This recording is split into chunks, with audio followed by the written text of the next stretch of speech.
విద్యా సంప్రదాయకర్తృభ్యో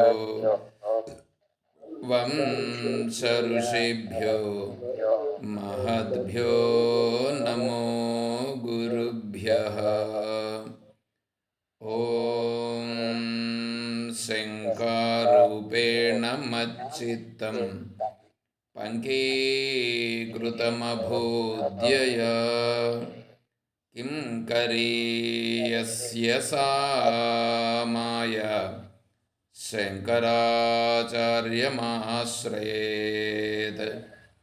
ఓం యుక్తాహార విహారాయ వివిక్తస్థలవాసినే మలయాళయతీంద్రాయ బ్రహ్మనిష్ఠాయ తే నమః.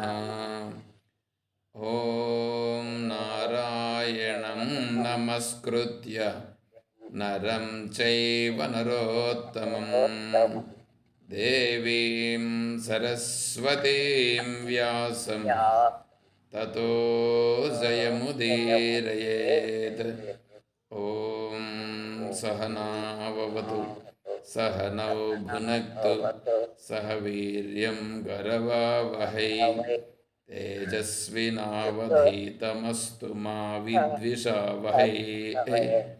ఓం శాంతి శాంతి శాంతి.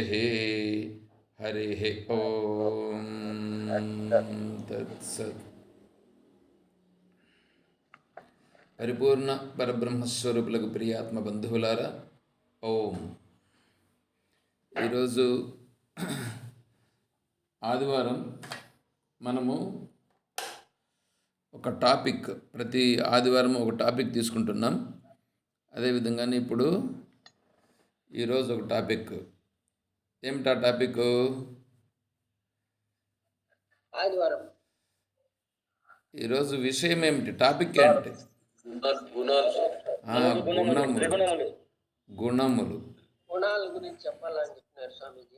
గుణములు సత్వగుణము, రజోగుణము, తమోగుణం, 3 గుణాలు. ఆ 3 గుణముల యొక్క ప్రభావం ఎలా ఉంటుంది? 3 గుణాలంటే ఏమిటి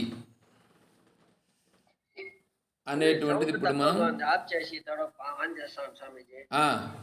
సౌండ్ లేదు నాకు. చెయ్యి. 3 గుణముల యొక్క స్వరూప స్వభావాలు.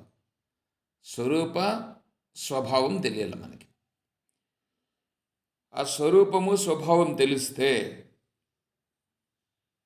అప్పుడు ఏం చేస్తామంటే, ఓహో ఇది వస్తూ ఉందేనంటే వెంటనే ఈ గుణం వస్తూ ఉంది కాబట్టి ఇప్పుడు నేను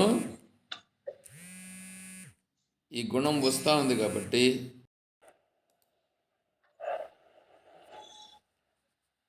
ఈ స్వరూప స్వభావాలను చూసి ఆ గుణమును మనం బాగా నిర్ధారణ చేసుకుంటాం. గుణమును ఎప్పుడైతే నిర్ధారణ చేసుకుంటామో అప్పుడు ఆ గుణం యొక్క ఎఫెక్ట్ మన పైకి వచ్చినా అప్పుడు మనం ఏం చేస్తాము, ఆ గుణముతో ఎలా జాగ్రత్తగా ఉండాలనో అలా ఉంటాం. అంటే ఆ గుణముతో నేను ఇప్పుడు ఎలా ఉంటే సరిపోతుంది అనే విధంగా ఇక్కడ మనం ఉంటాం. అందుకని గుణముల యొక్క స్వరూప స్వభావములను మనము చాలా స్పష్టంగా గుర్తించాలి, చాలా స్పష్టంగా తెలుసుకోవాలి. అందుకని ఈరోజు మనం గుణముల యొక్క టాపిక్ను పెట్టుకున్నాం. సరే, మీకు అవగాహన అయినంత వరకు గుణములు 3 ఉన్నాయి. సత్వగుణం, రజోగుణం, తమోగుణం. ఈ 3 గుణాల గురించి, వాటి యొక్క స్వరూప స్వభావ లక్షణాల గురించి మీకు అర్థమైంది చెప్పండి. అది ఏం చేస్తుంది, దాని స్వరూపం ఎట్లా ఉంటుంది, అది వస్తూ ఉందంటేనే ఎట్లా ఉంటుంది. అది వచ్చిన తర్వాత దాని యొక్క స్వభావం ఎలా పనిచేస్తుంది, ఇది మనకు బాగా తెలియాల్సి ఉంది. మీరు మీరు ఎంతవరకు అవగాహన చేసుకున్నారో దానిని చెప్పండి, కొద్దిగా వివరించండి. చెప్తాను సార్. చెప్పండి. ప్రకృతి అంటే మాయ. మాయ వలన త్రిగుణాలు ఏర్పడతాయి స్వామీజీ. త్రిగుణాలు అంటే సత్వగుణము, రజోగుణము, తమో గుణము, ఈ 3 గుణాలు. సత్వగుణం కలిగి ఉండేవాళ్ళు న్యాయంగా, ధర్మంగా నడుచుకుంటారు. పోతే నిర్మలమైన మనస్సు, ఉపద్రవం లేకుండా, ఏ ఉపద్రవం లేకుండా వాళ్ళు ఉంటారు. వాళ్ళు దైవభక్తి కలిగి ఉంటారు. దైవానికి సంబంధించిన విషయాల్లో పాల్గొంటారు. రెండోది, దైవానికి సంబంధించిన పుస్తకాలు, దాని గురించే వాళ్ళు చదువుతారు. వాళ్ళు ఆహారము, సాత్వికమైన ఆహారం తీసుకుంటారు. వాళ్ళు సత్వగుణంలో చనిపోతే మళ్ళా దైవభక్తి కలిగిండే వాళ్ళ ఇంట్లో, షావుకారుల ఇంట్లో పుడతారు స్వామీజీ. అలా రజోగుణము దృశ్య విషయములందు ప్రీతిని, కోరికలను, ఆసక్తిని కలుగజేస్తుంది. అనేక కామ్య కర్మాలు చేసి బంధింపబడుతుంది రజోగుణము. ఈ రజోగుణము ఉండేవాళ్ళు పులుపు వస్తువులు, ఉప్పు ఉండేటివి, కారం ఉండేటివి, నూనె కలిగి ఉండే వస్తువులు, దాహం కలిగించే వస్తువులంతా భోంచేస్తారు. తర్వాత తమో గుణము కలిగిన వారు నిద్ర, మత్తు ఇవన్నీ కలిగి ఉంటారు స్వామీజీ. నిద్ర అవన్నీ కలిగి ఉంటారు తమో గుణం ఉండేవాళ్ళు. ఆ తమో గుణం మోహము, అవివేకం కూడా ఉంటుంది వాళ్ళకి. మళ్ళా తమో గుణము వాళ్ళు పాసిపోయిన వస్తువులు, ఎంగిలి వస్తువులు, ఇట్లాంటివి, పోతే మద్యము, మాంసాలు ఇవన్నీ తీసుకుంటారు. వాళ్ళు చనిపోతే వాళ్లకు మానవ జన్మ లేదు. వాళ్ళు క్రిమికీటకాదులనే పుడతారు తమో గుణం ఉండేవాళ్ళు. సత్వగుణము ఎక్కువగా ఉండేటప్పుడు రజోగుణాన్ని, తమో గుణాన్ని అణిచి అది పైకి వస్తుంది. అదే మాదిరి రజోగుణం ఉండేటప్పుడు తమో గుణాన్ని, సత్వగుణాన్ని అణిచి అది వస్తుంది. తమో గుణం ఉండేవాళ్ళు రజోగుణమును, సత్వగుణమును అణిచి అది పైకి వస్తుంది స్వామీజీ. ఇట్లా ఈ 3 గుణాలు ఆయా ప్రభావాలని చూపిస్తాయి.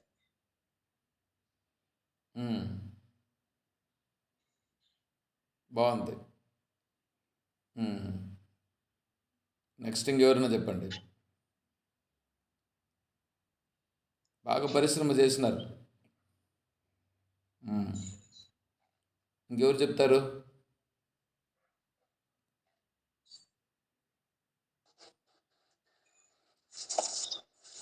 స్వామి, త్రిగుణాలు ప్రకృతి క్రియమాణాని అనేసి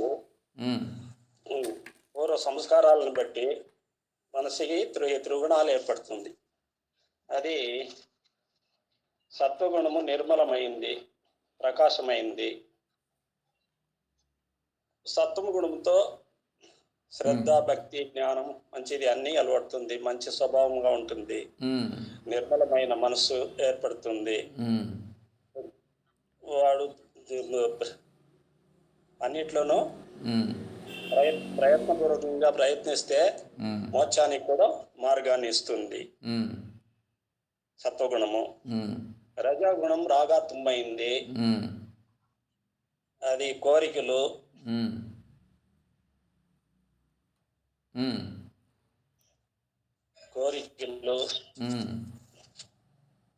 అనేక విధమైన అజ్ఞానాన్ని కల్పిస్తుంది, సృష్టిని కలిగిస్తుంది. దాంట్లో సతమతమయ్యి ఆ జీవి బంధింపడతాడు. తమో గుణము నిద్ర, సోమరితనము, ఇట్లా చెడు అలవాట్లు, రౌడీజం, గూండాయిజం ఇట్లాంటి వాడు పనికి రాకుండా తమో గుణం వస్తాడు, అట్లా అయిపోతాడు. ఉమ్, అన్నిటికీ ప్రారంధ సంస్కారాలే, పూర్వ సంస్కారాల్లో ఆ గుణాలు అట్లా బుద్ధుల్ని కల్పిస్తుంది, మన బుద్ధులు కల్పిస్తుంది. ఉమ్, ఆ గుణాల నుంచి ఆ విధంగా చెడిపోయేకి, బంధాన్ని కల్పించేకి ఎక్కువగా ఆస్కారం ఉంటుంది స్వామి.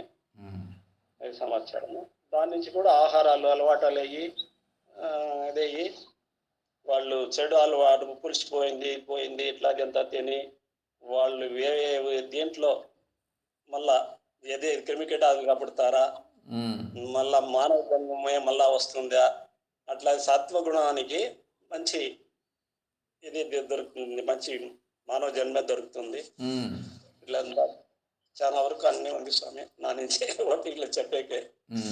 మంచిది మంచిది. మీరు కూడా కొంచెం పర్లేదు. నెక్స్ట్ ఇంకెవరు చెప్తారు?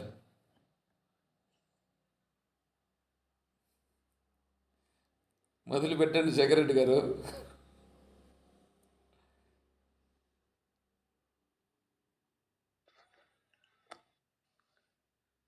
సత్వగుణం ఉండేవాళ్ళు వాళ్ళ పద్ధతిగా ఉంటాయి. ఒకరికి ఇబ్బంది పెట్టకుండా దైవభక్తితో మంచి భాషతో ఎప్పుడు మంచి చేయాలనే ఆలోచన, ఒకరిని ఏ ఇబ్బంది పెట్టుకోకుండా ఉండాలనే ఆలోచనలు ఉంటారు. లేదంటే దైవభక్తి, మంచి పుస్తకాలు చదవడము, దైవం సంబంధించినవి వినడము, ఇలాంటి ఆలోచనలతో ఉంటారని నా అభిప్రాయం. సత్వగుణం ఉండేవాళ్ళు. రజోగుణం ఉండేవాళ్ళు ఏదైనా సంపాదించుకోవాలనో లేదంటే ఇంకొకరికి కావాలనో కోరికలతోనూ కొంత జలసాగా ఉండాలనో ఇంకా బాగుండాలనో అవి కావాలా ఇవి కావాలనే ఆలోచనలో ఉంటారు అని నేను అనుకుంటున్నాను. ఇంకా తమగుణం ఉండేవాళ్ళు ఇంకోరి నాశనం చేసి వాళ్ళ పీక్ వల్ల ఇంకొకరిని ఇబ్బంది పెట్టాలా, ఎప్పుడు ఒకరిని ఇబ్బంది పెడదామనే ఆలోచనలో ఉంటారు. ఒకరితో మన పని లేదు, వాడు బాధపడతాడో ఇంకోటి అవుతాడో ఏడుస్తాడో, నాకు సంబంధం నాకు అది కావాలా, అలా లాక్కోవాలా, వాని బుద్ధి అట్టుంటుంది. ఒకరితో పని వానికి ఒకరిని ఇబ్బంది పెట్టే వారి మనసు ఎలా ఉంటుంది అని నా అభిప్రాయం. ఇలా ఉంటుంది. బాగుంది.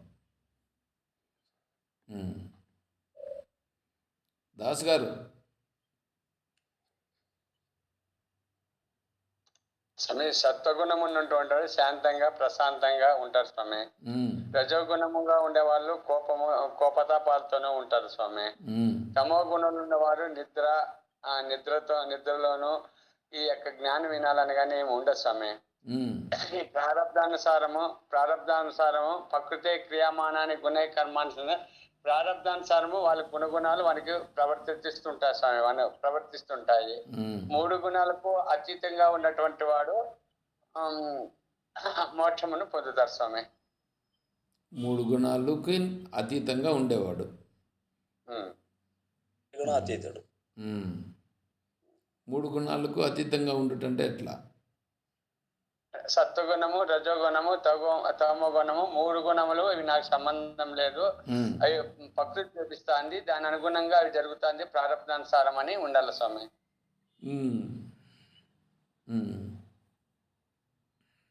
బాగుంది, బాగా చెప్తున్నారు ఈరోజు అందరూ. మున్రామిరెడ్డి గారు. హరి ఓం. వాళ్ళు చెప్పినారు కాబట్టి వాళ్ళు చెప్పిందే నాయన చెప్పాలంతే. అట్లద్దు, వాళ్ళు తిన్నారు, నేను చెప్పేది అదే కదా. నువ్వు చెప్పు, అదే చెప్పు. నీ నీ నీ పొట్టలో ఏముందో నువ్వు అది బయట పెట్టు. సత్వగుణము అంటే స్వామి, ఎవరు ఏమన్నా ఎవరు ఏం చేసినా ఇదంతా దైవమాయ, ఇదంతా మాయతో కూడుకుని వాళ్ళు మాట్లాడుతున్నారు, ఇదంతా నిజమైంది కాదు. సరే మాట్లాడితే మాట్లాడుకోలే, వాళ్ళతో మనకు పనే ఉందిలే. వాళ్ళు మాయలో పడి మాయతో మాట్లాడుతున్నారు. నేను మాయ అంటే ఏదో తెలుసుకునేవాడిని కదా, ఇదంతా నాకు సంబంధం లేదు కానీ వాళ్ళు అనుకుంటే అనుకోనిలే అనుకుంటా అంత శాంత స్వభావంతో ఉంటాడు. రజోగుణం అనేవాడు ఏ మాట వాడన్నా వాడు రాసంతో అప్పుడే వాడు ధనం సంపాదాలని కానీ, బిడ్డలు బాగుండాలని, కొడుకులు బాగుండాలని, మనవాళ్ళు బాగుండాలని, మనవరాలు బాగుండాలని, ఇంకా 10 ఎకరాల భూమి సంపాదాలని అనే కోశంతో వాడుంటాడు. అదే ఈ సత్వగుణం, రజోగుణం, తమోగుణం. తమోగుణం ఉండేవాడు వాడు ఏంది దొరికినా ఎట్టగేసుకొని ఇంట్లోకి వేసుకోవాలని చూపేవానికి. ఏడ దొరికింది ఎట్టగేసి ఇంట్లోకి వేసుకోవాలా, తప్పిడి కాకుండా ఉండాలా. తప్పిడి కాకుండా వాడు లోపలంతా వాడి బుద్ధి అంతా చెడ్డ బుద్ధి ఉంటుంది. తప్పిడి కాకుండా తెచ్చుకోవడము, అట్లా ఆడిపోయి తెచ్చుకోవడం, ఇటు పోయి తెచ్చడం, ఇంట్లోకి వేసుకోవడం. నేను ఎవరు వాడు చచ్చినా సరే నేను బాగుండాలి, వాంతో నాకు పని ఉంది, వాడు ఎట్లా కావాలే అనే రకంలో తమో గుణంలో ఉండేవాడు ఉంటాడు.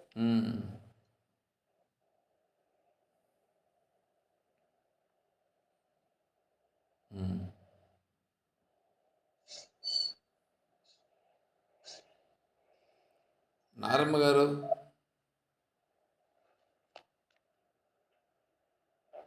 చెప్పలేదు పండ్లు వస్తుంది. సరే, ఎవరు చెప్తారు? లక్ష్మీదేవమ్మ గారు చెప్తారా?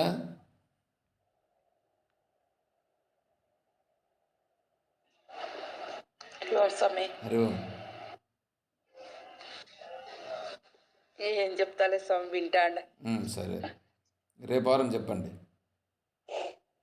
సరేలే స్వామి.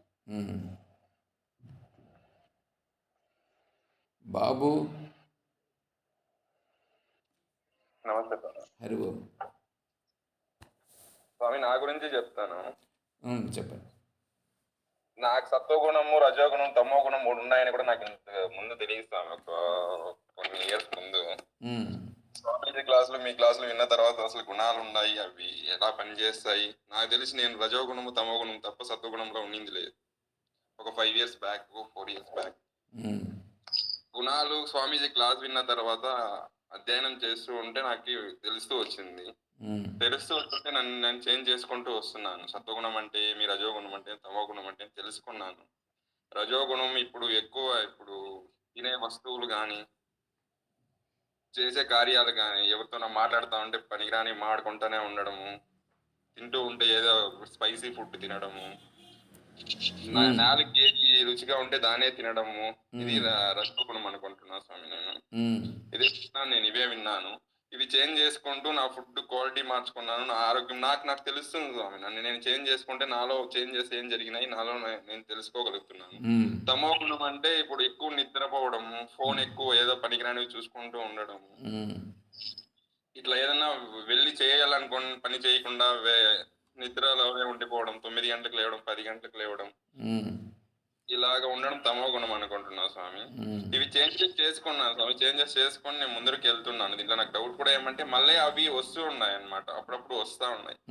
అవి ఎలా మార్చుకోవాలో కూడా మీరు ఒకసారి చెప్పండి స్వామి. ఇప్పుడు వింటూ ఉంటే నాకు తెలుస్తుంది స్వామి. ఇప్పుడు 5:30కి 5 o'clock నేను లేవాలనుకుంటాను. మార్నింగ్ లేచి నేను పూజ చేసుకొని జపం చేసుకుంటే నా మైండ్ ఏం వర్క్ చేసినా నీట్ గా చేసుకోగలుగుతున్నాను. కానీ ఒకరోజు మళ్ళీ నేను 7 o'clock 8 o'clock వరకు పడుకుంటే అట్లే పడుకోండి, నెక్స్ట్ డే కూడా అలాగే చేసుకున్నాను. ఒకసారి ఈ గుణాలు రజోగుణం తమో గుణం వస్తే అది సెకండ్ డే అంటే అది గుర్తించగలుగుతున్నాను. బట్ నేను దాన్ని కంప్లీట్ గా చేంజెస్ చేసుకోవడం ఎలా, ఇప్పుడు స్టెప్ బై స్టెప్ వెళ్ళాలా లేకపోతే చేసుకోవచ్చు అనేది తెలియదు స్వామి. అది స్వామి నా పరిస్థితి.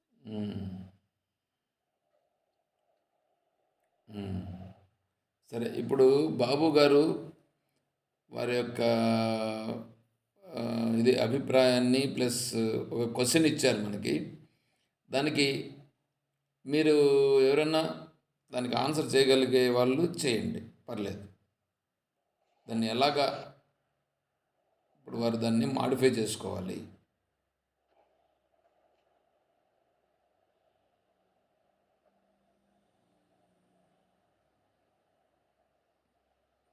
విన్నారు కదా మీరందరూ?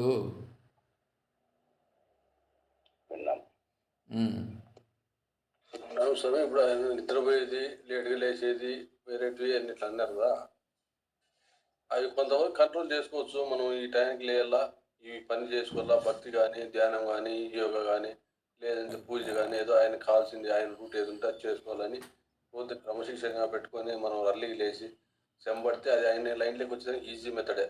కాకపోతే ఓ రోజు పడుతుంది, మనం ఓ రోజు లేస్తాం, ఓ రోజు లేలేము. బలవంతంగా అయినా ఆ మాయను దొబ్బుకొని లేచి వస్తుంది. లేస్తే కొద్దిగా లైన్లోకి రావస్తుంది. అది మన అభిప్రాయం. అలవాటు చేసుకుంటే కొన్ని రోజులు కష్టపడితే మళ్ళీ మామూలుగానే ఆయన ఆటోమేటిక్గా ఆయన లైన్లో ఉంటాడు, అంతలోనే ఉంటాడు. దానికి మళ్ళీ ఇబ్బంది పడాల్సిన పని లేదు. ఆయన చేసేటివి కూడా బాగానే ఉన్నాయి ఆయన చెప్పుకున్నట్లు. తమో గుణంలో ఉన్నప్పుడు పొద్దున్నే 5:30 అయినా 5:40 అయింది, ఇంకో 20 నిమిషాలు టైం ఉంది లేని కూడా అట్లే అనుకుంటాం సార్. అప్పుడు తమో గుణ లక్షణమే అది. వస్తుందని తెలిసినప్పుడు మనం అడ్డుకొని 6:30 అవుతుంది, ఇంకో 20 నిమిషాలు టైం ఉంది లేనుకుంటే 6:30 అవుతుంది. అది తమో గుణ లక్షణం. దాంట్లో నుంచి బయటపడేది ఎట్లా అని కదా అడుగుతాండేది. ప్రయత్నం చేయాలి గట్టిగా అంతా. ప్రయత్నం చేసి మనం ఈ టైంకి లేదని అలారం పెట్టుకుంటాడో, లేదంటే ఆయన పక్కన వాళ్ళని చెప్పి లేకమంటాడో, ఆయన ఏదో నేను లేని నా టైమింగ్ ఇది నేను చేసుకోవాలని ఒక పట్టుదల అనేది వస్తే ఆటోమేటిక్గా మనకు ఆ మాయం తప్పేదానికి ఒక ప్రయత్నం చేస్తాం.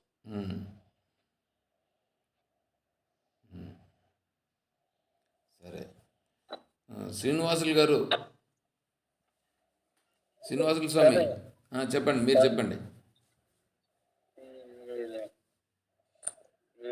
అంతా చెప్పేశారు క్లియర్గా. ఫస్ట్ క్యాండిడేట్ మొత్తం క్లియర్ చెప్పారు, సెకండ్ క్యాండిడేట్ క్లియర్ అయింది. ఇంకా దానికి మించి నేను చెప్పగలిగింది ఏం లేదు. పర్లేదు. కాకపోతే ప్రశ్నకు సమాధానం అనేది నేను కూడా అడగాలనుకున్నాను. ప్రశ్నకి సాధన ఒక్కటే మార్గము, ఎలా సాధన చేయాలనేది మీరు మార్గదర్శనం చేయాలి.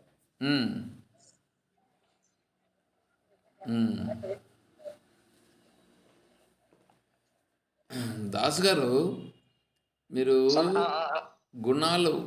గుణాలను అతిక్రమిస్తే అని ఒక మాట అన్నారు. ఆ గుణాలను అతిక్రమించేది అనేటువంటి పరిస్థితి ఎట్లా తెలుస్తుంది? ఎందుకు? మనసు ప్రశాంతంగా ఉంటే త్రిగుణాలను అధిగమించినట్టు స్వామి. మనసు అలజడిగా ఉంటే త్రిగుణాలలో ఉన్నట్టు స్వామి. ప్రశాంతత అనేది ఎట్లా వస్తుంది? ప్రశాంతత ఉంటే అప్పుడు సత్వగుణంలో ఉన్నట్లు. సరే, మనకు ప్రశాంతత ఉందామని మనకంటే తెలుస్తుంది, మనకే తెలుస్తుంది. ఇంకా అంతే, ఎవరిది వాళ్ళకే తెలుస్తుంది. ఎవరు ప్రశాంతత ఉండేది వాళ్ళకే తెలుస్తుంది, ఇంకా వేరే వారికి ఎట్లా తెలుస్తుంది? మనసు ప్రశాంతత అంటే మనసులో ఏ ఆలోచన లేకుండా ఉండడం ప్రశాంతత అని నేను అనుకుంటున్నాను. అంటే మనసులో అల్లజడులు లేకుండా ఉండడమే ప్రశాంతత. మనసులో అల్లజడి ఉంటే రజోగుణము తమగుణము ఉత్పత్తి అయినట్లు. అలజడి పక్కన పెట్టి, అలజడి అంటే ఆందోళన, అలజడి అనేది ఆందోళన, ఆలోచన అనేది లేకుండా ఉండడం ప్రశాంతత అంటే. ఆలోచనలు ఉంటాయి, ఉన్నా కానీ అవి నా ప్రారంభానుసారం వస్తున్నాయి కదా, అవి అంతా ప్రకృతి చేపిస్తాను, నాకు సంబంధం లేదని చూస్తూ ఉండాల్సిందే. వాళ్ళను సాక్షిగా చూస్తూ ఉండాలా, లీనంగా ఉండాలా. మనం చెప్తాము ఇదేదో ఇప్పుడు అది వచ్చిందని మనం అనుకుంటే కాదు, ఆ స్థాయిలోకి మనం పోయి మనం దాన్ని చూడాలి, రుచి చూడాలి. ఊరిని మనం చెప్పుకునే నా ప్రార్థానుసారం అని మన పని మనం చేసుకునేట్టు కాదు, దానికి ప్రాక్టికల్గా దానికి చూడాలని నాకు అనుకుంటున్నాను. అంటే చూడాల్సిందే, నిదానంగా వస్తుంది. అదే దాంట్లోకి మనం దాంట్లో అనుభవంలో ఉంటా అంటే ఒకతూరి కాకుండా ఒకతూరి మనకు వస్తుంది, అనుభవంలో వస్తుంది. అనుభవంలో ఉంటా ఉంటే అంటే మనము అనుభవంలో ఉంటా ఉంటే అని అన్నావు కదా. అనుభవంలో ఉంటా ఉంటే అంటే అనుభవంలో అంటే మీరు చెప్పిండే జ్ఞానాన్ని తామిట్లా చెప్పినాడు కదా, ఇట్లుండాలా అని, అదే అనుభవం సమయ. ఎట్లుండాలా అంటే ఎప్పుడు ఉండాలి? అట్లా ఎప్పుడు ఉండాల్సింది సమయ. ఎట్లుంటాము? మన వ్యాపారం మనం చేసుకుంటే ఎప్పుడు ఎట్టయితాము? వ్యాపారం చేయాల్సిందే, చేయకుంటే ఎట్లయితుంది? ఇంకా అదే చెప్తాండి, అది మనం చెప్పినంత ఈజీగా లేదు అని అంటుంది. ఈజీగా ఏముండదు, అంత ఈజీగా ఏముండదు. మళ్ళీ అది ఈజీగా ఉంటుందని నేనేం అనలేదే. మనము ఇంకా ఆ స్థాయిలో పోలేదు, పోలేదు. ఆ స్టేజ్ లో అంటే మనకి ఇంకా భగవద్గీత కానీ అక్కర్లేదు. ఇంకా అంటే భగవద్గీత తింటాడు మనం కానీ. నిత్య కర్మలు ఆచరిస్తుంటున్నాం కదా, ఆ కర్మల నుంచి కూడా మనసు కళావికలం కావడం జరుగుతుంది. మనం చేసే పనులు ఒకసారి సక్సెస్ అయితే సక్సెస్ కావు, వాయిదా పడినప్పుడు మన మనసు తెలియకుండానే ఆందోళన జరుగుతుంది. ఆందోళన జరుగుతూ ఉంటుంది. చిన్నదానికి ఒకసారి కోపం వస్తుంది, ఒకసారి బాధ జరిగినప్పుడు ఆనందం వస్తుంది. అది కాదు, దాని వికారమే ఉండకూడదు, మనసుకు వికారం ఉండకూడదు.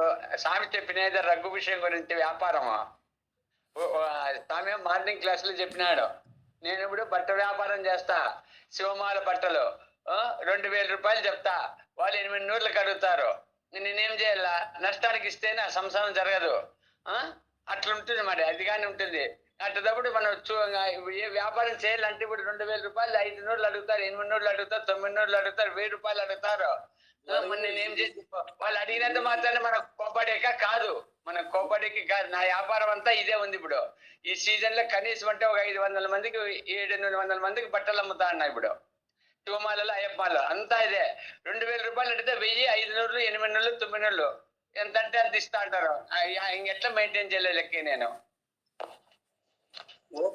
నా పరిస్థితి అయినా ఓర్పుగా ఉండి వ్యాపారం చేసుకుంటున్నా. నీకు తెలుస్తుందే ఓపిక ఉండేది పక్క? ఓర్పుగా ఉండాల, ఉండకుండా ఇంకేం కాదు. వాటికి వాళ్ళు అడుగుతారు, మనం ఏం ఓర్పు ఉండాలంటే ఒకతూరు కన్నా ఒకతూరు ఉండదనిలే. నేనేమే అంత కరెక్ట్ గా మెయింటైన్ ఏం చేయలేదు. ఇంకా ఏదో ఒకతూరు కన్నా ఒకతూరన్నా అట్లా చేస్తాండ. ఇంకా మన ఏం చేత కాదు. మార్నింగ్ 4కే వస్తారు, లేపుతారు వాకిలికే. రాత్రి 10 గంటల వరకు బిజినెస్ ఉంది. అయినా రాత్రి 10 గంటల వరకు క్లాస్ ఉంది. ఇప్పుడు భగవద్గీత క్లాస్ ప్రజెంట్ అవుతాను. బిజినెస్ చేసుకుంటూ కానీ క్లాస్ ప్రజెంట్ అవుతాండ. ప్రజెంట్ బిజినెస్ వ్యాపారం చేసుకుంటూ కానీ క్లాస్ కేమో అవుతాండ. ఈ రోజు కాలేదు, సాయంత్రం క్లాస్ కాలేదు. ఎందుకంటే ఓవర్ అయిపోయినారు జనాలు. ఈరోజు క్లాస్ వినలేదు. మార్నింగ్ క్లాస్ విన్నా. ఇప్పుడు కానీ జనం ఉండదు, జనం ఉన్నా కానీ క్లాస్ వింటా అన్నా.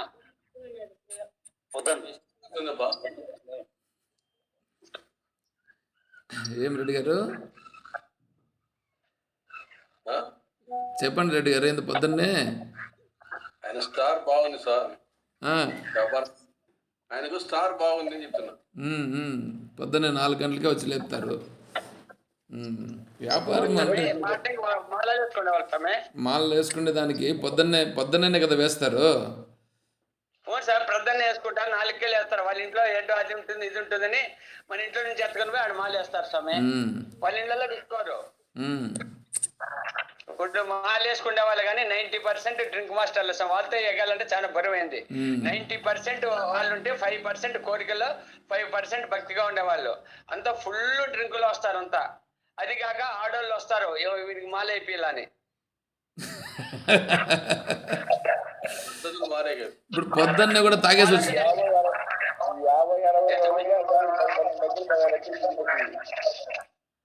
పొద్దున్నే కూడా అయినా కానీ నేను క్లాస్ వింటాను స్వామి. పొద్దున్నే తాగేసి వస్తారా? పొద్దున్నే రాదు స్వామి, సాయంత్రం పూట వేళ ఫుల్ డ్రింకులు అంటారు. ఇంకా 40 రోజులు వాడకూడదు కదా అని ఫుల్ 90% వాళ్ళే ఉంటారు స్వామి. నేను అబద్ధం చెప్పను. అవునులే అవునులే, వాళ్ళతో నేను మెయింటైన్ చేయాల. సరే. ఇప్పుడు అయినా క్లాస్ ఏమో వింటాను స్వామి. ఎట్లా వింటాండ ఆడికి. మంచిది.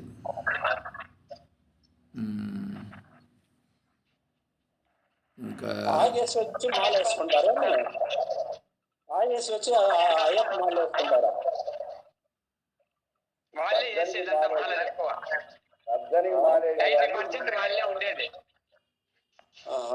అక్కడనే తెల్లాలని మానేసే వాళ్ళు ఫుల్గా తాగిపోతారు. గుండగాలు రాటి రేపు మాల వేస్తాం కదా, రేపు మాల వేస్తాం కాబట్టి రేపు మాల వేస్తామనంటే ఈరోజు ఎవరిది ఇది?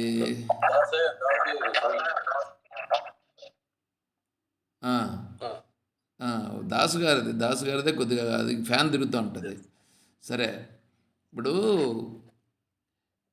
రేపు మాల వేస్తాము కాబట్టి ఇంకా 40 రోజులు మందు ముట్టుకునేది ఉండదు కదా అని చెప్పి ఏం చేస్తారంటే ఈరోజు ఫుల్గా పట్టిస్తారు. ఫుల్గా తాగుతారు. 4 కోటలు తాగుతారు. స్వామి ఉండే డబ్బులన్నీ ఆడు పెట్టేస్తారు. నా దగ్గర ఖాళీకి వస్తారు స్వామి. ఉండే డబ్బులంతా ఆడు పెట్టేస్తారు. నా దగ్గరికి ఎంత 500, 600 వస్తా నన్ను సతాయిస్తారు. నా డ్యూటీ అది, ఏం చేయాల? సరే ఇప్పుడు నేను ఒక మాట అడుగుతా.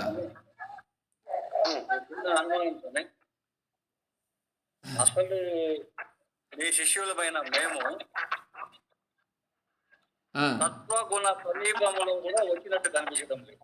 ఆ. ఎట్లా స్వామి? ఉమ్.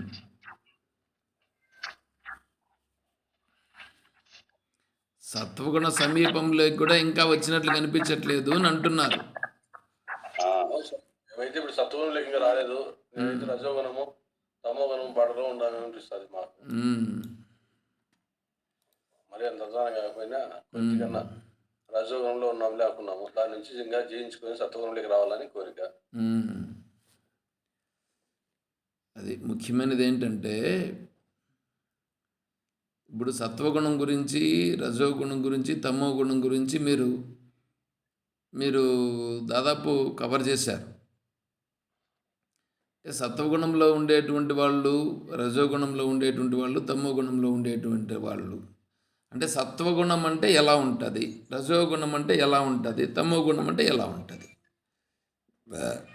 అనేది తెలిస్తే,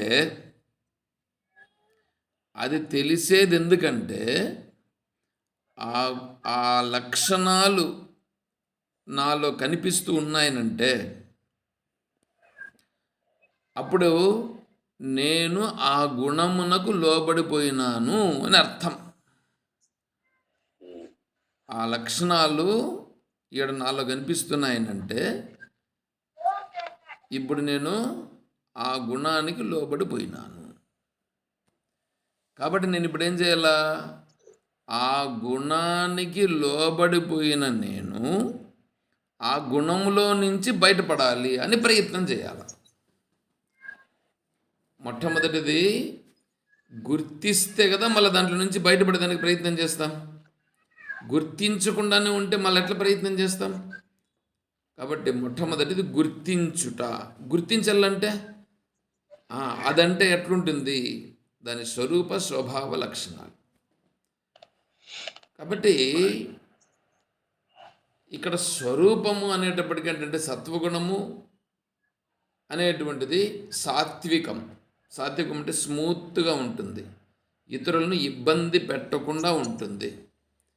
తను ఇబ్బంది పడినా పర్లేదు కానీ వేరే వాళ్ళను నా నుంచి వేరే వాళ్ళు ఎవరు ఇబ్బంది పడకూడదు అనేటట్లుగా ఉంటుంది. కానీ నేను ఇబ్బంది పడినా పర్లేదు అనేటువంటి భావన ఉంది చూడది, అదేం చేస్తుందంటే ఇతరుల కొరకు నేను బాధపడినా పర్లేదు అని అనుకున్నప్పుడు ఇది వీడిని సత్వగుణానికి తీసుకెళ్తుంది. ఇది సత్వగుణం కాదు, ఇది సత్వగుణానికి తీసుకెళ్తుంది ఈ భావన. అయితే సత్వగుణానికి తీసుకుపోతుంది అంటే సత్వగుణం అంటే ముందు ఏమో తెలిస్తే కదా మనం సత్వగుణం లేకపోతాం. సత్వగుణం అనేటువంటిది ఆత్మజ్ఞాన మార్గం వైపు దారితీస్తుంది. సత్వగుణము ఆత్మజ్ఞాన మార్గానికి దారితీస్తుంది. ఆత్మజ్ఞానానికి అని అంటే కేవలం గుళ్ళు గోపురాలకు పోవడం, తీర్థయాత్రలు చేయడం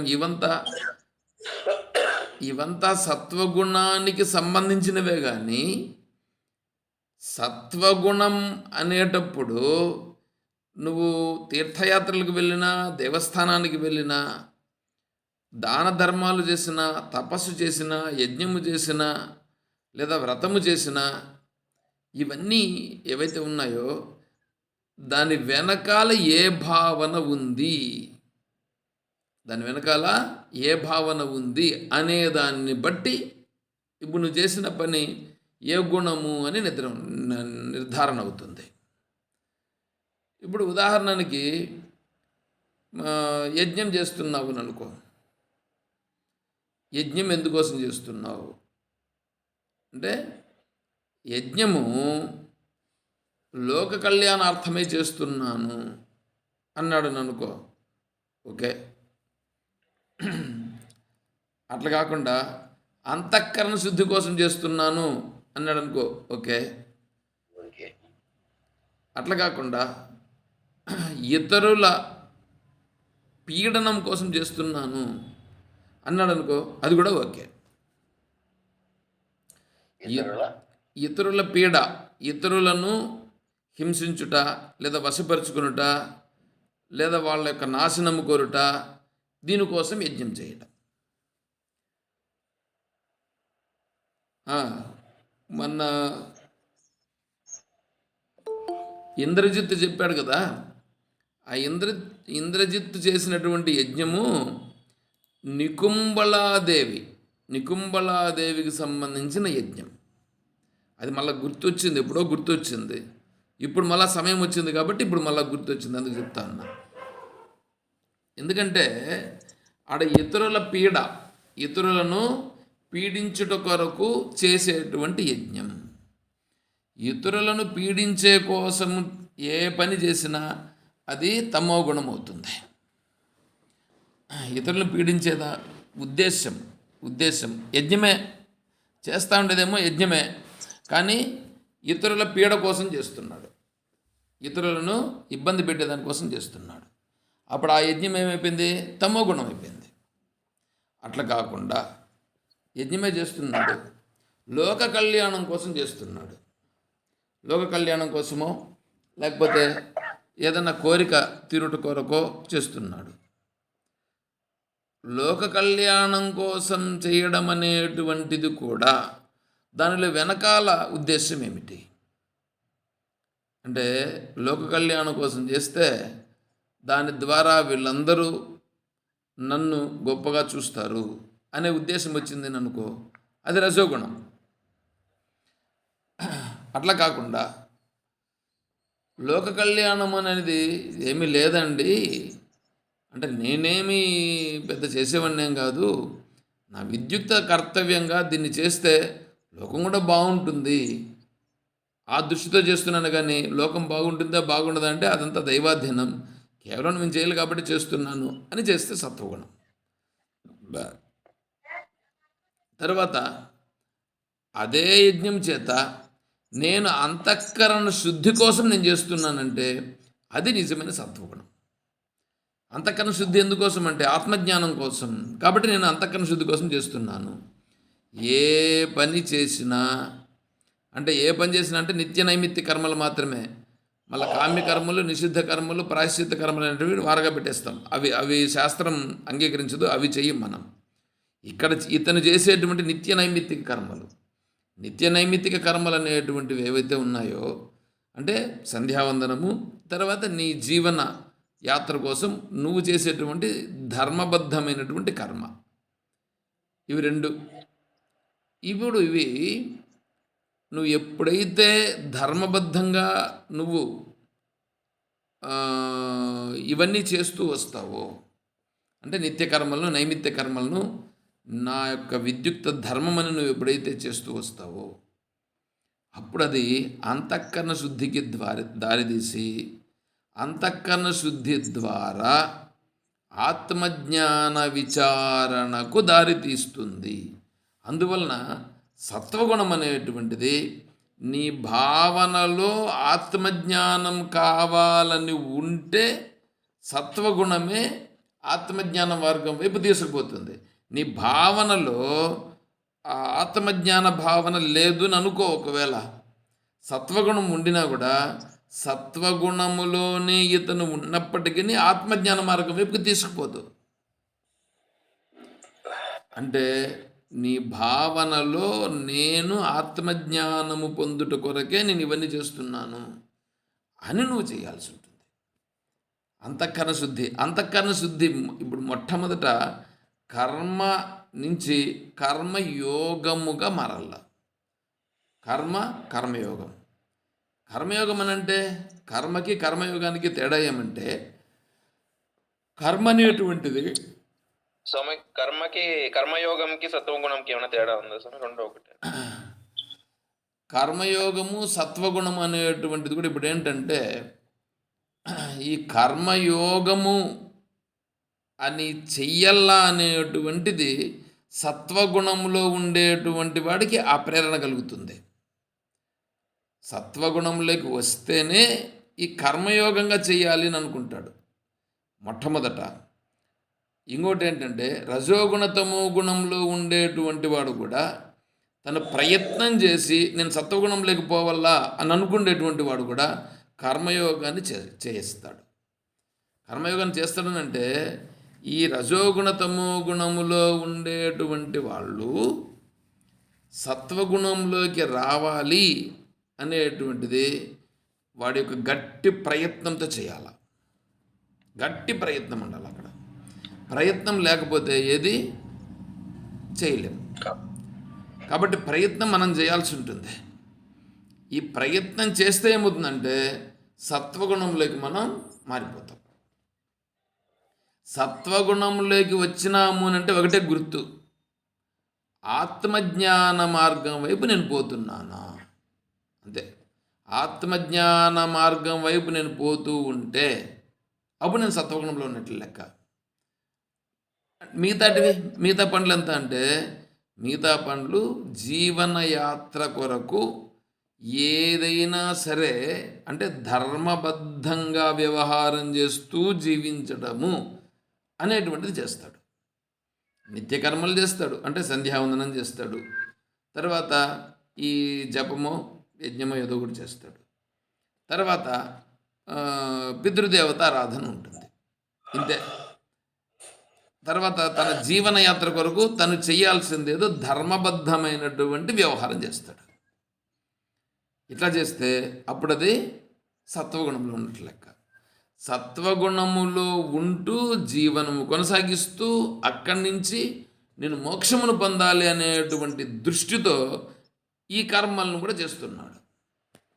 ఆ కర్మలు కర్మయోగముగా మారాలి. మొదట కర్మలు కర్మయోగంగా మారి ఆ కర్మయోగము కూడా ఏమైపోతుందంటే కేవలం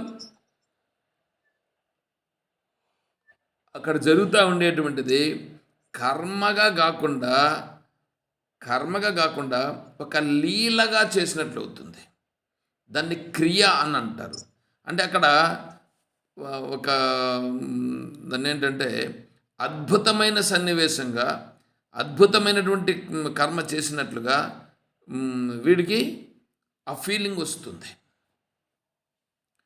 ఇప్పుడు చిన్నపిల్లల్లో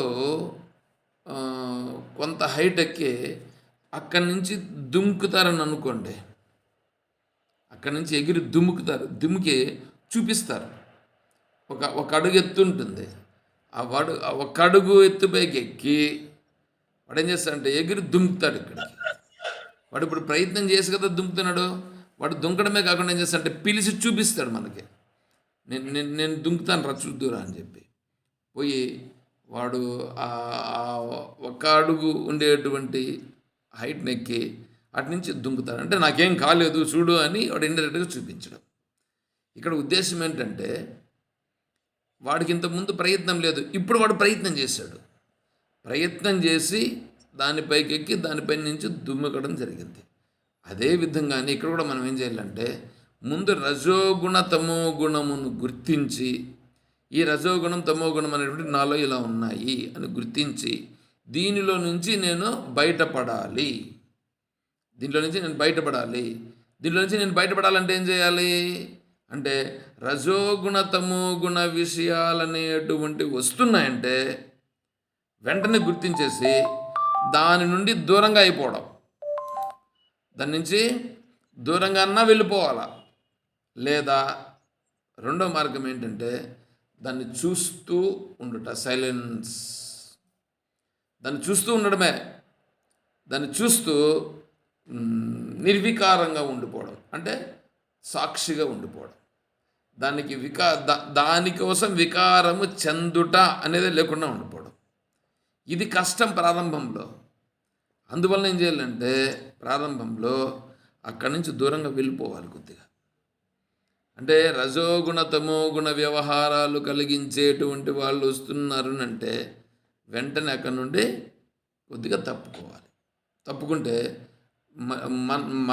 మనం సేఫ్ సైడ్గా మనం తప్పుకోవాలి అంతే. అయితే అక్కడ ఉండకపోతే మళ్ళీ ఇబ్బంది అని అనుకో. అట్లాంటప్పుడు ఏం చేయాలంటే అక్కడ కొంతసేపు ఉండి నాతో ఏమైనా ఖచ్చితంగా పని ఉందా చూచి నాతో ఇక్కడ పని అవసరం లేదు అని గుర్తించి చిన్నగాటి నుంచి దాటుకోవడం, అది చేయాల్సిందే రజోగుణంలో తమో గుణంలో ఉన్నప్పుడు. ఇప్పుడు సత్వగుణంలో ఉండామని గుర్తించేది ఎట్లా అనంటే, సత్వగుణములో ఉన్నటువంటి వాడు ఈ పారాయణాదులు ఇవంతా చేసినంత మాత్రాన సత్వగుణం కాదు. చేసినంత మాత్రాన సత్వగుణం కాదు, దానిలో ఉండే అర్థాన్ని గ్రహిస్తే సత్వగుణం. దానిలో ఉండే అర్థాన్ని గ్రహించి ఆ తెలిసిన అర్థము నుండి నేను ఇలా ఉండాలి, నేను ఇట్లా ఉండాలి అని చేస్తే అది సత్వగుణం. అంటే ఇప్పుడు రజోగుణ తమో గుణమును ఏం చేయాలి? ఇప్పుడు మనంతట మనమే గుర్తించాలి. గుర్తించి ఆ రజోగుణ తమోగుణ విషయాలు మనలో ప్రకటమయ్యేటువంటి పరిస్థితులు వస్తూ ఉన్నప్పుడు అప్పుడు గుర్తించాలా. మళ్ళా గుర్తించడం అనేటువంటిది కాదు. మళ్ళీ ఎట్లా కొంతసేపు తర్వాత గుర్తిస్తావు, కొంచెం ఆలోచన చేసేవాడికి ఎట్లయినా తర్వాత గుర్తొస్తుంది. కానీ ఇప్పుడేంటంటే ఆ సమయములోనే మనకు గుర్తు రావాలి, ఆ సమయంలోనే దాన్ని గుర్తించాలా. గుర్తించి నాకు దీనికి సంబంధం లేదు, నేను సాక్షిని అని ఉండగలగాలి. అలా ఉంటే, అలా ఉండుట అనేటువంటిది మనం ప్రయత్నం చేయడమే. ప్రయత్నం చేసి అభ్యాసం చేసి అట్లా చేస్తేనే అది వస్తుంది. అట్లాగే ఇప్పుడు సత్వగుణం అనేటువంటిది రావాలంటే రజోగుణ తమోగుణాల నుంచి బయటపడాలి. తమోగుణ రజోగుణ, ఈ తమోగుణ రజోగుణ విషయాలు ఏంటి ఉన్నాయి అనేది మనం చూస్తే తెలిసిపోతుంది. మన మనస్సుకు అలజడి కలిగించేటివి ఇవన్నీ వచ్చి పడుతూ ఉంటాయి. అప్పుడేం చేయాలా? సింపుల్గా అక్కడి నుంచి తప్పుకోవడం అన్నా చేయాలి. అది పూర్తిగా తప్పుకోవడానికి వీలు కానిది అని అన్నప్పుడు ఏం చేయాలంటే సైలెన్స్ అంటే నువ్వు ధ్యానంలో సైలెన్స్గా ఎట్లా ఉంటావో ఆ విధంగా ఇక్కడ కూడా నువ్వు సైలెంట్ అయిపోవాలి. అలా సైలెంట్ అయిపోతే అప్పుడేమవుతుందంటే, అప్పుడు వాడు అడిగేది వాడు అడుగుతుంటే వీడు అడిగేది ఏంటంటో వాళ్ళందరికీ రావాల్సినటువంటి వాళ్ళు పాడుతుంటారు. దానికి వేటు జరిగిపోతూ ఉంటాయి. నువ్వు మాత్రం నిమిత్త మాత్రంగా ఉండగలగాలి. అలా ఉండగలిగితే అది నీకు సత్వగుణానికి మార్గం తీస్తుంది. అయితే ఇప్పుడు దాస్ గారు చెప్పినట్లు ఈ తాగుబోతులు కొంతమంది వస్తుంటారు. మనమేం బాగానే ఉంది, మనమేం ఆత్మ విచారణ చేయాలి, ఆత్మతత్వాన్ని తెలుసుకోవాలి, నేను ఆత్మస్వరూపాన్ని అని ఉండాలి అంటే ఆ మనస్సుకి ఆ వివేకం యొక్క దృఢత్వం ఎప్పుడు బాగా కలుగుతుందో అప్పుడు అది ఉండగలుగుతుంది. అంటే మనస్సుకు ఆ వివేకం కలగాలి. వివేకం కలగాలంటే దానికి బాగా వినాలి. వినేదాని వలన వివేకం స్థిరపడుతుంది ఒకటి. రెండవది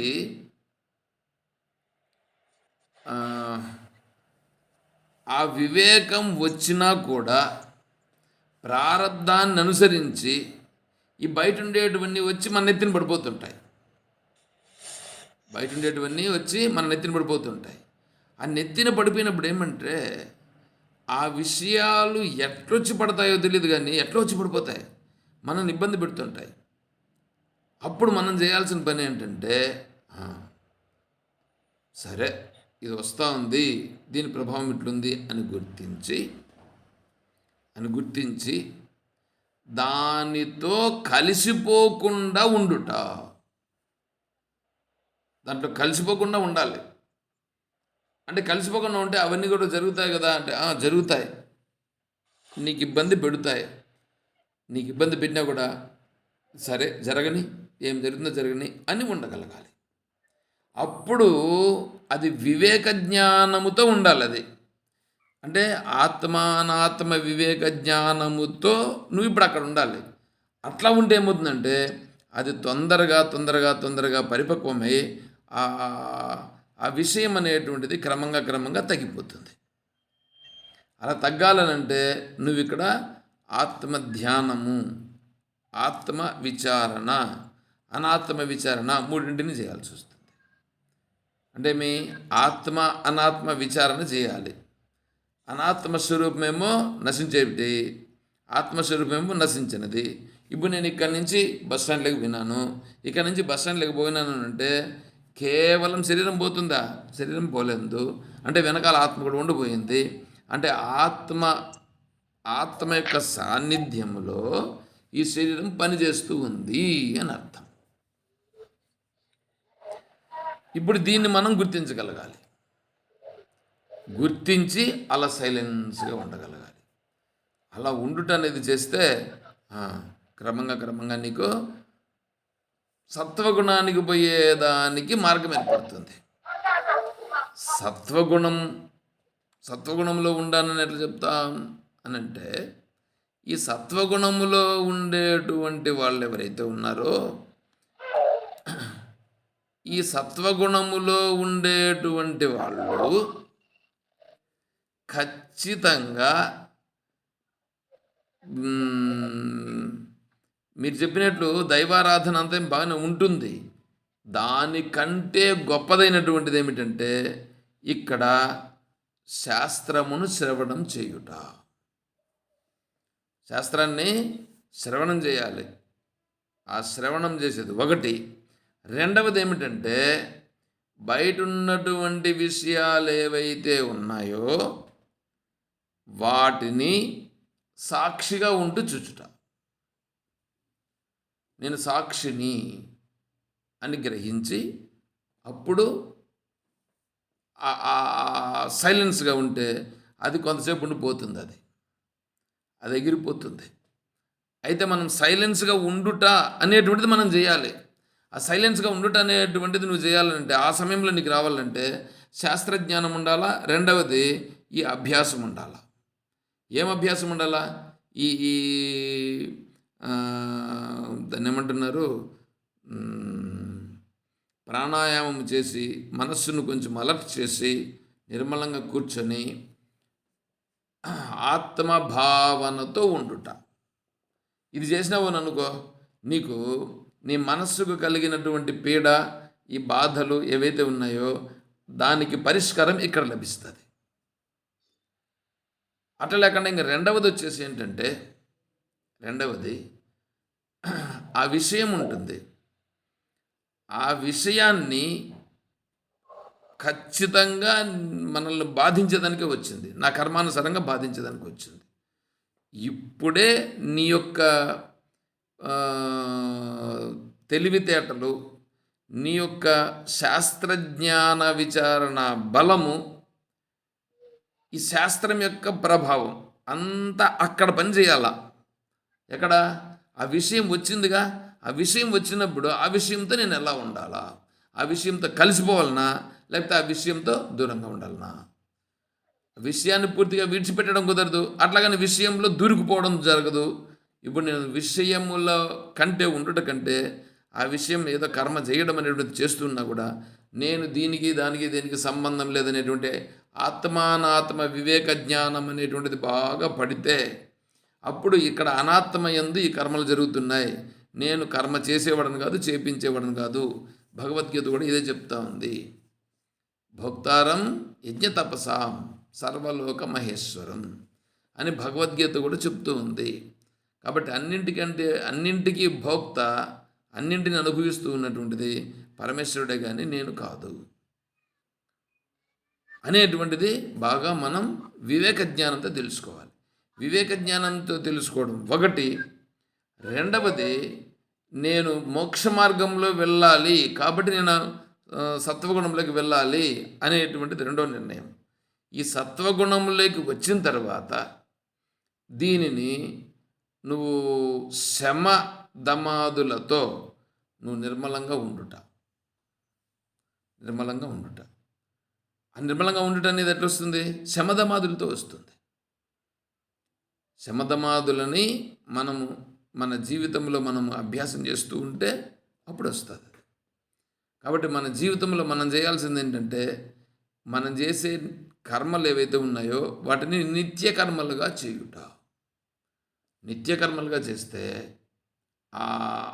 ఆ కర్మలో నుంచి ఉన్నా కూడా మేము కర్మకు నేను బంధింపబడుట లేదు అనేది స్థిరమవుతుంది. అలా స్థిరమైనప్పుడు వీడికి అంతఃకరణ శుద్ధి కలిగి తద్వారా ఆత్మజ్ఞాన మార్గం వైపు ముందుకు వెళ్ళడం జరుగుతుంది. ఇది ఇప్పుడు ఇక్కడ విషయం. మొట్టమొదట కర్మయోగం కావాలి. తర్వాత గుణములు. ఈ గుణములు ఏవైతే ఉన్నాయో ఆ గుణము, ఈ గుణము, ఈ గుణం 3 గుణాలు ఉన్నాయి. ఆ 3 గుణాలు నా మీదనే పనిచేస్తూ ఉంటాయి. కాబట్టి ఆ 3 గుణాలలో నేను సత్వగుణమును ఆశ్రయించాలి.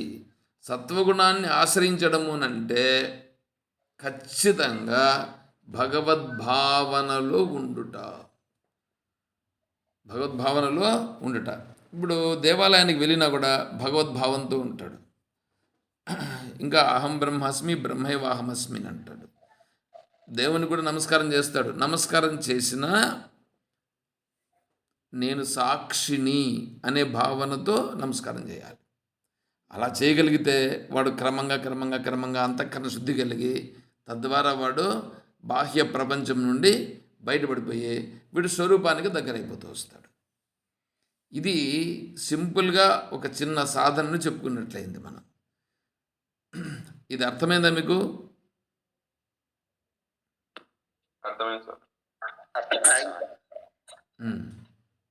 సరే, ఈ విధంగా మనం చేస్తూ వస్తే మనస్సు దానిలో ఉన్నటువంటి కల్మషాలన్నీ దూరం పోయి, కల్మషాలు క్రమంగా దూరం పోయి నిజమైనటువంటిది మిగులుతుంది.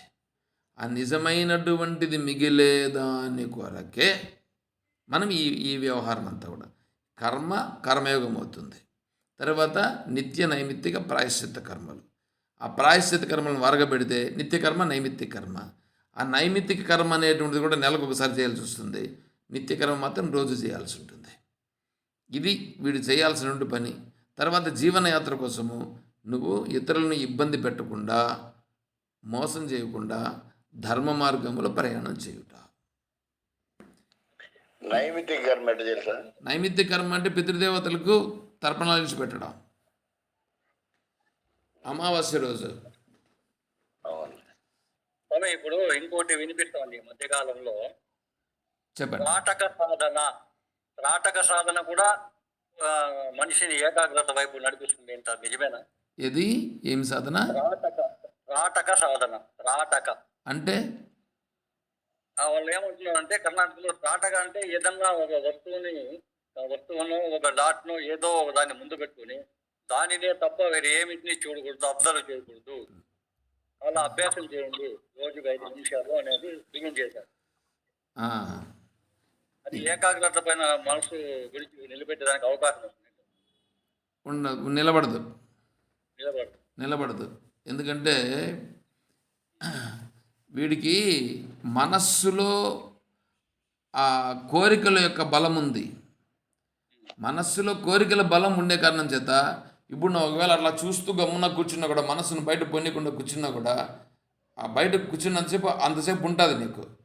కొంతసేపు ఒకవేళ నువ్వు గమ్మున కూర్చుంటే తర్వాత లేచి నువ్వు బయట ప్రపంచంలోకి వచ్చినావనంటే ఆ విషయం వచ్చి నీ మనస్సును బొలత కొట్టిచేస్తుంది. ఎందుకంటే మనస్సులో విషయము పైన అనిత్యత్వం అనే భావన లేదు. ఇది అనిత్యం అనే భావన లేదు. విషయము నాకు వద్దనుకున్నాడు కానీ విషయము లేనిది అనే వివేక జ్ఞానం ఉంది అతనికి. అది లేదు.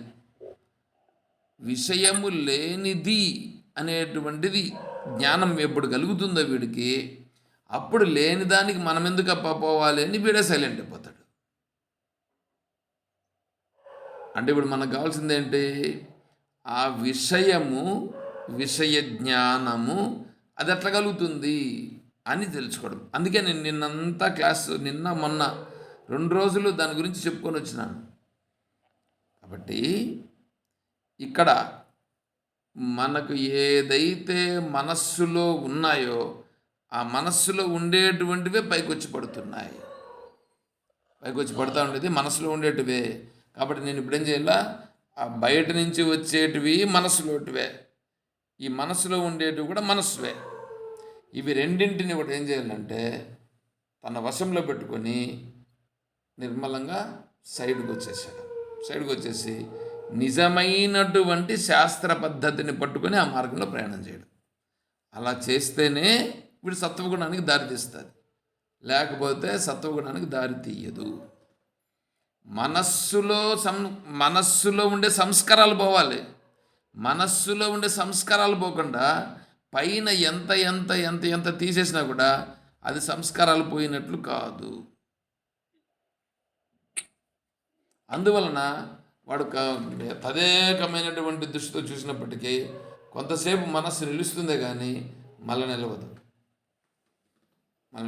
ఫస్ట్లో కొత్త వింత కాబట్టి కొంతసేపు నిలుస్తుంది, తర్వాత అది నిలవదు.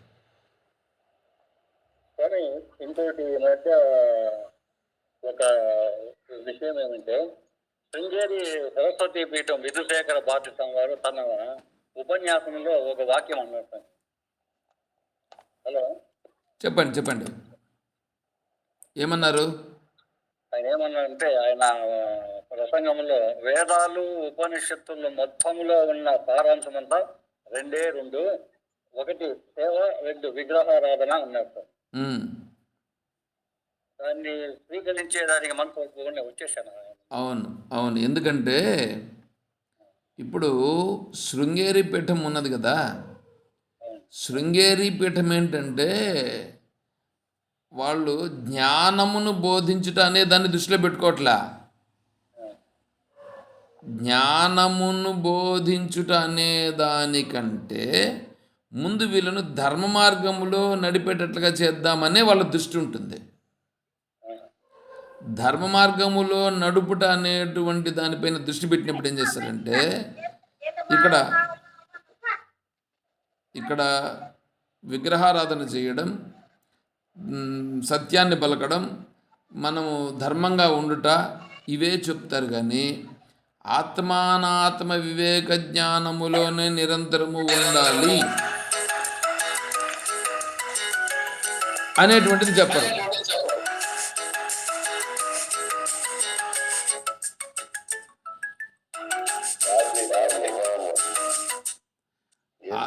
ఆత్మానాత్మ వివేక జ్ఞానమునే నేను కలిగి ఉండాలి అనేటువంటిది అక్కడ స్ట్రెస్ చేసి దాని మీదకి రారు. ఆ పాయింట్ను వాళ్ళు చెప్పగా నేను వినలేదు. అక్కడ వాళ్ళకి కావాల్సిన వాళ్ళు ఎవరు ఉన్నారో వాళ్ళకి చెప్పుకుంటారు, అవి అంతే. మిగతా వాళ్ళందరికీ అవన్నీ చెప్పరు. మిగతా వాళ్ళందరూ బయట వాళ్ళందరికీ ధర్మంగా ఉండాలా, న్యాయంగా ఉండాలా, దైవారాధన చేయాలా. ఇక్కడ పీఠాధిపతి వచ్చినారు మీ గ్రామానికి, పీఠాధిపతి వచ్చి కూడా మీ గ్రామంలో పరమేశ్వరునికి ఇక్కడ అభిషేకం చేస్తున్నారు, ఇది మీ యొక్క పుణ్యము, కాబట్టి ఈ విధంగా విగ్రహారాధన చేయాలి, ఇలాగే ఉండాలని చెప్తారు వీళ్ళు. అది లోకంలో కొంతవరకు కరెక్టే, కానీ అదే పూర్తిగా కరెక్ట్ కాదు. ఇప్పుడు వానికి చెప్పాల్సింది ఏం చెప్పాలి మనము? అరే నైనా సత్వగుణంలోకి రావాలి, నైనా నువ్వు సత్వగుణంలోకి వచ్చేది కూడా ఆత్మజ్ఞానాన్ని తెలుసుకునేదానికి రావాలి, అంతఃకరణ శుద్ధి కోసం రావాలి. కాబట్టి రజోగుణం తమోగుణం అనేటువంటివి నీకు జ్ఞానాన్ని, ఆత్మజ్ఞానాన్ని కలిగించవు. రజోగుణం నుంచి తమోగుణం నుంచి బయటపడిపోవాలి. నేను ఆ తత్వంలోకి నువ్వు రా, సత్వగుణంలోకి నువ్వు రా. సత్వగుణంలోకి వచ్చినావంటే ఈ పద్ధతులన్నీ మారిపోతాయి, ప్రశాంతంగా ఉంటుంది అనేది ముందు వాడికి తెలియాలి. తెలిసిన తర్వాత మళ్ళీ వాడు ఆ మార్గంలో ప్రయాణం చేయాలి. అట్లా చేస్తేనే వీడికి కూడా ఏమవుతుందంటే వీడి మనస్సులో ఈ కోరికలు, విషయభోగాలు ఇవన్నీ కూడా ఉంటాయి. కానీ క్రమేణా వాటిని కూడా సాక్షిత్వ భావనతో చూడగలిగే స్థితికి వస్తాడు. ఎప్పుడైతే సాక్షిత్వ భావనతో చూస్తాడో అప్పుడు క్రమంగా బయట ఉండేటివన్నీ కూడా రాలిపోతాయి. అది విషయం. స్వామి, నైమిత్తిక కర్మ ఇంట్లో నుంచే చేసుకోవచ్చా స్వామి? ఇంట్లోనే చేసుకోవచ్చు. అదేదో మార్గం అన్నాడు, చెప్పండి సార్. అది చెప్పడం అనేదానికంటే పితృదేవతారాధన 1-2 సార్లు వాళ్ళు చేసేటట్లుగా ఉండేటప్పుడు చూచి చేసుకుంటూ మళ్ళీ కావాల్సింటే 3వసారి మనమే చేసుకోవచ్చు. ఇప్పుడు నిత్యకర్మ చేస్తున్నాము, పొద్దున్నే చేస్తాము, సాయంకాలం ఎక్కడో పనికి వెళ్ళింటాము, లేట్ అయిపోతుంది, ఇంటికి రాలేము, రాత్రి 8 కావచ్చు, 9 కావచ్చు. అవును. అలాంటప్పుడు ఎలా సార్? అలాంటప్పుడు కూడా నువ్వు నిత్యకర్మ చేయడం అనేటువంటిది ప్రతిరోజు అట్లా బయటనే ఉంటావా, లేకపోతే ఎప్పుడైనా ఒక రోజు మాత్రమేనా? ఓ రోజు ఉంటే ఓ రోజు ఉండం ఉమ్. అంటాం. అప్పుడు నువ్వు ఎక్కడున్నావో నువ్వు ఎక్కడున్నావో అక్కడనే నీకు నీటి సౌకర్యం ఉంటే స్నానం చేయొచ్చు. నీటి సౌకర్యం లేకపోతే నువ్వు స్నానం చేయకపోయినా కూడా నువ్వు అక్కడే కొంతసేపు కూర్చోను లేదా నిలబడుకోను గాయత్రి మంత్ర మహాజపము చేయుట. పొద్దున్నే ఒక రోజు పొద్దున్నే స్నానం చేసింటాం, సాయంకాలం చేయడం లేదు. స్నానం చెయ్యకపోయినా కాళ్ళు చేతులు కడుక్కో. కాళ్ళు చేతులు కడుక్కొని ముఖం కడుక్కొని నీట్గా శుభ్రంగా వచ్చి ఇప్పుడు తెల్లని వస్త్రాలు వేసుకొని ఇప్పుడు నువ్వు సంధ్యావందనం చెయ్యి. ఎక్కడైనా కూర్చొని ఎక్కడైనా కూర్చో. అది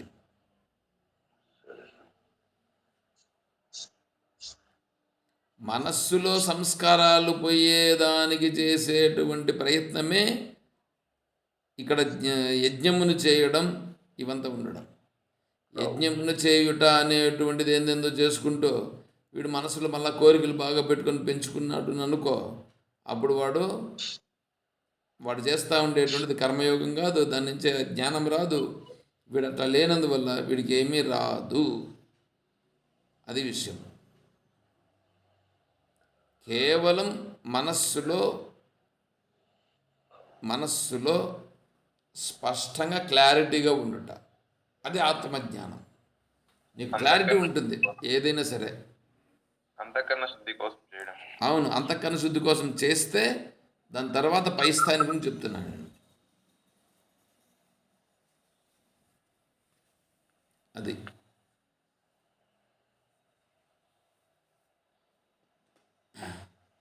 అర్థమైందా?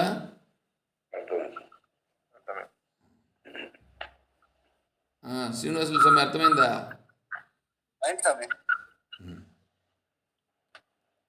సరే, కర్మయోగము రేపు నెక్స్ట్ సండేకి టాపిక్ అండి. నెక్స్ట్ సండేకి టాపిక్ ఏంటంటే నిన్న వారం మాట్లాడుకుంది కూడా కర్మయోగం గురించి మాట్లాడుకున్నాం.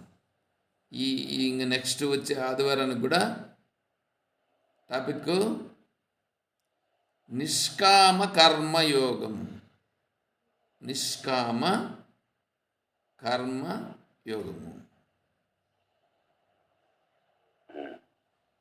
అర్థమైంది కదా టాపిక్ ఏమని? కర్మయోగానికి తేడా ఉందా స్వామి? కర్మయోగానికి నిష్కామ కర్మయోగానికి తేడా ఉందా స్వామి? అది లైట్గా తేడా ఉందా అన్నట్లుగా అనిపిస్తుంది, కానీ నిజంగా పై స్థాయికి పోయి ఆ స్థాయిలో కనుక ఉంటే వాడు కర్మయోగానికి నిష్కామ కర్మయోగమునకు పెద్ద తేడా ఏమీ లేదు, అంతా ఒకటే. పైకి చెప్పేదానికి మాత్రమే శబ్దములు మాత్రమే తేడా, అంతే.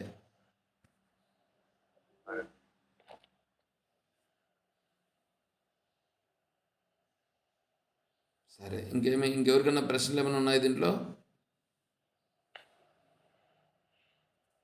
సరే, రేపు వారానికి మనకు క్లాస్ ఇది టాపిక్ నిష్కామ కర్మయోగము. ఏం స్వామి వినపడలా? నిష్కామ కర్మయోగము రేపు ఆదివారం. చంద్రశేఖర్ స్వామి చాలా బాగా చెప్తున్నారు.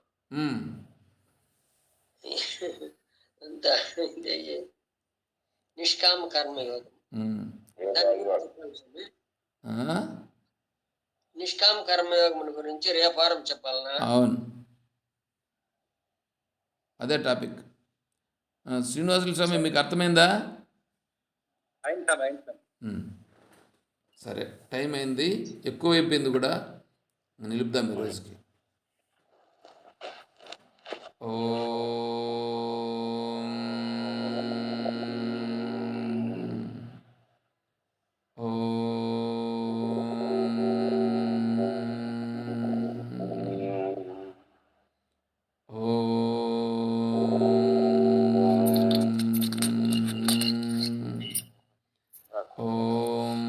అసతో మా సద్గమయ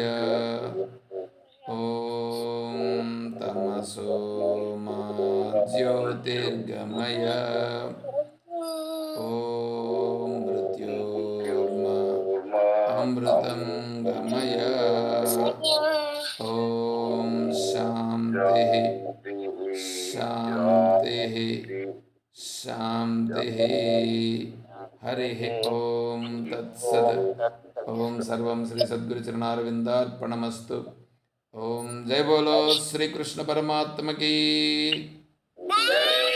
जय बोलो गीता माता की जय बोलो भक्त मंडली की हर नमः पार्वती पतये जय सीताराम हरि ओम तत्सत ओम हरि ओम केवल माँ वेरी गुड ओम हरि ओम हरि ओम